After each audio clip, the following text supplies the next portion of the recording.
Hey guys, गिज़मोडेक्ट here और tech news के episode 10 में आपका स्वागत है। तो आज की सबसे पहली खबर आईक्यू की तरफ से आ रही है। येस्टरडे आईक्यू ने अनाउंसमेंट करके आईक्यू 3 की प्राइसिंग परमानेंटली इंडिया में ड्रॉप कर दी है। तो ये फ़ोन 37,000 रुपीज़ में लॉन्च हुआ था इंडिया में, बट उसके बाद आईक्यू ने इसकी प्राइसिंग 39,000 कर दी थी और अब फाइनली इन्होंने प्राइसिंग ड्रॉप करके इसे परमानेंटली 36,000 कर दिया है। So this becomes the cheapest Snapdragon 865 phone in India and I think अब ये प्राइस ड्रॉप के बाद बहुत सारे लोग iQOO 3 को कंसिडर कर सकते हैं। मैंने iQOO 3 का रिव्यू नहीं किया था क्योंकि iQOO ने मुझे यूनिट नहीं भेजा था और आप सब में से सबने बोला था कि इसे खरीद के रिव्यू मत करना, कोई पॉइंट नहीं है, हमें इंटरेस्ट नहीं है। बट आई थिंक अब ये प्राइस ड्रॉप के बाद बहुत सारे लोगों को इंटरेस्ट आएगा iQOO 3 में। तो जैसे ही लॉकडाउन एंड होता है मैं आपके लिए iQOO 3 के वीडियोस लेके आऊंगा। उसके बाद हम Xiaomi Mi 10 यूथ एडिशन की बात करते हैं। तो मैंने पिछले टेक न्यूज़ में आपको इस फ़ोन की स्पेसिफिकेशंस के बारे में बताया था और ये फ़ोन चाइना में 27 अप्रैल को लॉन्च हो रहा है MIUI 12 के साथ। तो आज इस फ़ोन की कुछ प्राइसिंग लीक्स बाहर आई है। जो चाइना की प्राइसिंग लीक है वो बाहर आई है और ये लीक ईशान अग्रवाल की तरफ से आती है। 91 मोबाइल्स के साथ कुछ एक्सक्लूसिव लीक है उनकी। तो इनके हिसाब से जो Mi 10 यूथ एडिशन है उसकी प्राइसिंग चाइना में 2300 युआन से शुरू होगी। ये MRP है। अब ये एक्चुअल प्राइस पे फ़ोन लॉन्च होता है कि नहीं पता नहीं, कि इससे ज़्यादा MRP नहीं होगी, इससे कम होगी या तो इतनी होगी। और अगर मैं आपको स्पेसिफिकेशंस बताऊँ तो Mi 10 न्यू एडिशन के स्पेसिफिकेशंस काफ़ी इंटरेस्टिंग है। ये एक 5G फ़ोन होने वाला है, स्नैपड्रैगन 765 है यहाँ पे। उसके अलावा Xiaomi यहाँ पे आपको कुछ पेरिस्कोप कैमरास भी देने वाला है और रिसेंटली Xiaomi ने एक टीज़र भी निकाला है जहाँ पे इन्होंने इसके एमोलेड डिस्प्ले की बहुत ही बढ़िया बातें कही है। तो इस डिस्प्ले में HDR10 डिस्प्ले है, ये सैमसंग का एमोलेड डिस्प्ले होगा, कुछ पेंटाइल मैट्रिक्स वाला। तो बहुत ही बढ़िया डिस्प्ले होने वाला है ये, one of the best in this segment. तो अब देखते हैं कि ये फ़ोन कब चाइना में लॉन्च होता है और उसके बाद इसे Xiaomi इंडिया में लाता है या फिर नहीं। उसके बाद Xiaomi के एक और लॉन्च की बात करते हैं। तो Redmi Note 9 जो है वो ऑफिशियली 30 अप्रैल को लॉन्च होने वाला है। तो Xiaomi ने उनके ग्लोबल अकाउंट पे इस फ़ोन की लॉन्च इवेंट की टीज़र डाल दी है। तो 30 अप्रैल को ये फ़ोन लॉन्च होने वाला है। लॉन्च इवेंट इसकी लाइव स्ट्रीम पे होगी। तो यहाँ पे हमने इसके स्पेसिफिकेशंस की तो पहले ही बात कर दी थी। ये चाइना में Redmi 10X के नाम पे लॉन्च होगा और यहाँ पे MediaTek का Helio G85 आने वाला है। 4900 मिली एम्पायर की बैटरी होगी, फुल HD प्लस डिस्प्ले होगी। यहाँ पे क्वाड कैमरा का सेटअप है, 48 मेगापिक्सल का कैमरा। तो बहुत सारी इंटरेस्टिंग चीज़ें हैं। ये Redmi Note 8 का नेक्स्ट वर्जन होगा। तो अब देखते हैं कि Xiaomi से इंडिया में कब लेके आता है, बिकॉज आई थिंक ये फोन डेफिनेटली इंडिया में आएगा क्योंकि Xiaomi ने Note 9 और Note 9 Pro Max तो यहाँ पे रखे हैं, बट Note 9 का आना भी जरूरी है। नेक्स्ट न्यूज मोटरोला की तरफ से आ रही है। तो जो मोटरोला के इंडिया हेड है उन्होंने आज ट्विटर पे एक वीडियो शेयर किया था जिसमें Moto H Plus आप देख सकते हो और उन्होंने ये भी कहा है कि this is coming soon to India. तो अगर आपको नहीं पता तो Moto Edge और Moto H Plus दोनों मोटरोला ने नए फोन्स लॉन्च किए हैं जिसमें आपको 90 हर्ट्ज की कर्व्ड एमोलेड डिस्प्ले मिलती है। ये डिस्प्ले HDR10 सर्टिफाइड है, स्नैपड्रैगन 865 है, 5G है, 5000 मिली एम्पायर की बैटरी है। यहाँ पे आपको हेडफोन जैक भी मिलता है और मोटरोला ने आपको यहाँ पे 108 मेगापिक्सल का कैमरा दिया है जिसमें आप 6K वीडियो रिकॉर्ड कर सकते हो। तो बहुत सारे इंटरेस्टिंग फीचर्स है ये फ़ोन पे, बहुत ही क्लासी फ़ोन लग रहा है ये। तो अब देखते हैं कि ये इंडिया में कब आता है और मोटरोला इसे कौन से प्राइसिंग पे लेके आता है। उसके बाद हम OnePlus 8 Pro की बात कर लेते हैं। तो सेल्स के मामले में OnePlus 8 Pro बहुत ही बढ़िया नंबर्स कर रहा है। चाइना में ये फ़ोन बहुत टाइम से आउट ऑफ स्टॉक है, US में भी क्विकली ये फ़ोन बिक रहा है। बट यहाँ पे कुछ OnePlus 8 Pro यूजर्स कुछ डिफेक्ट्स नोटिस कर रहे हैं OnePlus 8 Pro के डिस्प्ले के साथ। तो थोड़े लोगों ने यहाँ पे ग्रीनिश टिंट इश्यू, यहाँ पे कुछ बर्न इन इश्यूज है, कुछ ब्लैक लेवल्स के रिस्पेक्ट में इश्यूज है। तो यहाँ पे छोटे छोटे मल्टीपल इश्यूज काफ़ी यूजर्स इसके डिस्प्ले पे स्पॉट कर रहे हैं और OnePlus ने एक्नॉलेज भी कर दिया है कि कुछ यूनिट्स पे ग्रीन टिंट इश्यू है, हम इसे इन्वेस्टिगेट कर रहे हैं और एक अपडेट आएगी जिससे आपके डिस्प्ले इश्यूज फिक्स हो जाएंगे। तो ये हर ब्रांड का हो गया है लेटली कि हमेशा ये बढ़िया फ्लैगशिप फ़ोन लॉन्च करते हैं, उसके बाद इसमें छोटे छोटे इश्यूज आते ही रहते हैं। OnePlus 8 Pro के कैमरा में भी कुछ इश्यूज थे बट उन्होंने अपडेट के बाद इसे फिक्स कर दिया है। Samsung S20 Ultra के कैमरा इश्यूज कंप्लीटली और सॉल्व नहीं हुए अभी तक। तो आई होप कि OnePlus इसे जल्दी से जल्दी रिजॉल्व कर दे क्योंकि इतने पैसे दे के फिर ऐसे छोटे छोटे इश्यूज के साथ डील करने में सीरियसली मूड ऑफ हो जाता है। अगर हम इश्यूज की बात करें तो Mi A3 Android 10 अपडेट फिर एक बार रोल आउट होना शुरू हो गई है। तो जब Mi A3 की Android 10 अपडेट पहले रोल आउट हुई थी बहुत सारे लोगों ने बहुत सारे इश्यूज यहाँ पे मेंशन किए थे।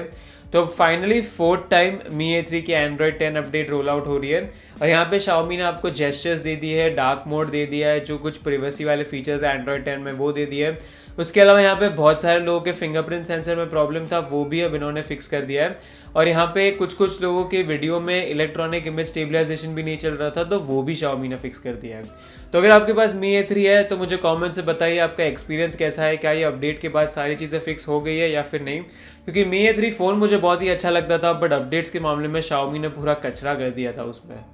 तो आई होप कि अब ये लास्ट अपडेट के बाद सारी चीज़ें फिक्स हो गई है। उसके बाद अब नेक्स्ट न्यूज़ आ रही है फेसबुक की तरफ से। तो हमेशा अगर कोई तीसरी या चौथी सर्विस पॉपुलैरिटी गेन करती है तो फेसबुक इंस्टेंटली उसका एक कंपेटिटर लेके आ जाता है। तो यहाँ पे क्योंकि सब घर से काम कर रहे हैं और बहुत सारे लोग जूम यूज़ कर रहे हैं, तो जूम का यूज़र डेटाबेस और सारी चीज़ें बहुत जल्दी बढ़ गई थी।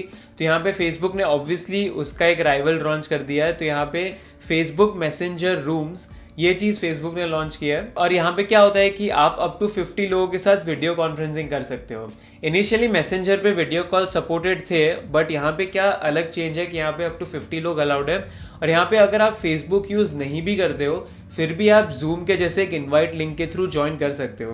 तो यहाँ पे फेसबुक अकाउंट होना ज़रूरी नहीं है, आप बिना फेसबुक अकाउंट के भी फेसबुक रूम्स के चैट में आप वीडियो चैट कर सकते हो। तो एक इंटरेस्टिंग लॉन्च है क्योंकि आई थिंक अब बहुत सारे लोग जूम यूज़ कर रहे थे और उसके प्राइवेसी कंसर्न्स भी आ रहे थे। तो Facebook messenger rooms can be a good alternative. But अब इसमें कौन से प्राइवेसी इश्यूज आते हैं, ये कैसे प्राइवेसी का हैंडल करता है, वो सारी चीज़ें तो आते वक्त ही पता चलेगी। कुछ कुछ कंट्रीज़ में फेसबुक ने इसे लॉन्च कर दिया है। I don't know if India में अभी तक लॉन्च हुआ है या फिर नहीं। अगर आपको फेसबुक रूम्स की अपडेट दिखती है तो आप मुझे कमेंट्स में बता सकते हो। इसके बाद हम इंडिया के थोड़े स्मार्टफोन सिचुएशन की बात कर लेते हैं। तो यहाँ पे हमारी जो स्मार्टफोन ब्रांड्स है सारी, वो गवर्नमेंट से ये अपील कर रही है कि आप स्मार्टफोन्स को एटलीस्ट एसेंशियल गुड्स में डाल दीजिए। क्योंकि अभी प्रॉब्लम क्या हो रहा है कि बहुत सारे लोग घर से काम कर रहे हैं, फ़ोन से काम कर रहे हैं, और यहाँ पे अगर इनके फ़ोन ख़राब हो जाएंगे या फिर उन्हें रिप्लेसमेंट चाहिए, ऐसी कुछ चीज़ें चाहिए, तो वो बिल्कुल कर ही नहीं सकते। और आपको और मुझे दोनों को पता है कि स्मार्टफोन्स हमारी लाइफ लाइन है। हमारे कंट्री में डिजिटल इंडिया इतना प्रमोट हो रहा है, तो वो सब सारी चीज़ों को नज़र रखते हुए स्मार्टफोन्स तो डेफिनेटली एसेंशियल्स में आने ही चाहिए। कुछ एवरी मंथ 2.5 करोड़ स्मार्टफोन्स का सेल होता है इंडिया में, तो it is clearly a very big problem. And I hope कि स्मार्टफोन्स भी एसेंशियल्स में इंक्लूड कर दें। ICEA करके एक ग्रुप है जो ये सारी ब्रांड्स को ये सारी ब्रांड्स की कंसर्न्स का ध्यान रखता है। तो उन्होंने यहाँ पे गवर्नमेंट से अपील की है कि आप स्मार्टफोन्स एसेंशियल में इंक्लूड कर दीजिए, ताकि जो लोग के स्मार्टफोन्स ख़राब हो गए एटलीस्ट उन्हें तो रिप्लेसमेंट मिले या फिर वो उसे रिपेयर करवा सके। तो आपके क्या थॉट्स है ये टॉपिक के बारे में? मैं यहाँ पे पोल डाल रहा हूँ, should smartphones and laptops be essentials और नॉट? आप मुझे यहाँ पे वोट करके बताइए और आपके थॉट्स मुझे जानने हैं। उसके बाद अब नेक्स्ट इंटरेस्टिंग न्यूज़ वापस Xiaomi की तरफ से आ रही है। तो यहाँ पे Xiaomi ने एक पैटेंट फाइल किया है, ये 91 मोबाइल्स की तरफ से खबर आ रही है। उन्होंने एक ट्विस्टेबल कैमरा स्क्रीन टाइप का एक पैटेंट फाइल किया है। तो ट्विस्टेबल कैमरा बेसिकली क्या है कि आप अपने जो एक स्क्रीन का ऊपर का हिस्सा है उसे आप कंप्लीटली 360 डिग्रीज घुमा सकते हो। तो आपका जो रियर कैमरा है वो फ्रंट फेसिंग कैमरा हो जाएगा। ये गैलेक्सी A80 या फिर Zenfone 6G वाला सीन नहीं है, यहाँ पे ये सीधा ऐसे ट्विस्ट होता है। आपको अगर याद होगा तो बहुत टाइम पहले नोकिया ने ऐसे ट्विस्टेबल फ़ोन्स बनाए थे, जब हमारे पास वो फीचर फ़ोन्स हुआ करते थे। मैं यहाँ पे एक इमेज डालने की ट्राई करूँगा, वहाँ पे नोकिया ने, आप देख सकते हो कि एक ट्विस्टेबल फ़ोन बनाया था।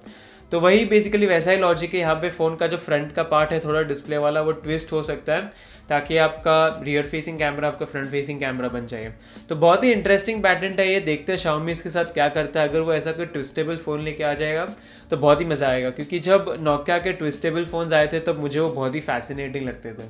Let's see what Xiaomi does with this. उसके बाद अब फाइनली जो लास्ट न्यूज़ है वो LG Velvet की। अब इस स्मार्टफोन के बारे में हमने बहुत टाइम बात की है, तो इसकी और डिटेल्स बाहर आ चुकी है। तो यहाँ पे अगर मैं इस फ़ोन की सारी डिटेल्स आपको बताऊँ तो LG Velvet पे Snapdragon 765 होगा, यहाँ पे 5G होगा, वीडियो स्टेबलाइजेशन सपोर्टेड होगा, फ्रंट में आप देख सकते हो ड्यू ड्रॉप नॉच है, यहाँ पे 16 मेगापिक्सल का कैमरा होगा और OLED डिस्प्ले भी होगा।